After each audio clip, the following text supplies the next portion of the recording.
लग्नानंतर होईलच प्रेम या मालिकेच्या आजच्या भागामध्ये आपल्याला पाहायला मिळालं. घडलेला प्रकार पाहून नंदिनी स्टेजवरती चक्कर येऊन पडते. तिला सावरण्यासाठी जेव्हा तिथे जातो आणि बाकी सगळे, आता पार्थसुद्धा खूप नाराज झालेला असतो. पार्थला खूप वाईट वाटत असतं. पार्थ म्हणत असतो की माझं प्रेम मी तुमच्यावरती लादत गेलो, प्रेमाची लक्ष्मण रेखा मी आखत गेलो. मला वाटलं होतं लग्नानंतर प्रेम होईल, परंतु लग्नानंतर प्रेम होणं आता शक्य नाही आहे. हा गुन्हाच झालेला आहे.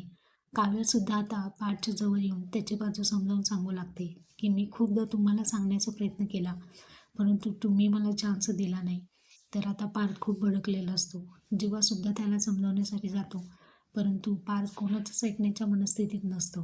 तो त्याच्या भावना रडण्यातून व्यक्त करून सांगत असतो. तो म्हणत असतो की एकदा मला सांगितलं असताना लग्नात मी विचारलं होतं तुम्हाला लग्न करायचं आहे का, असं म्हणत पाठची अवस्था आता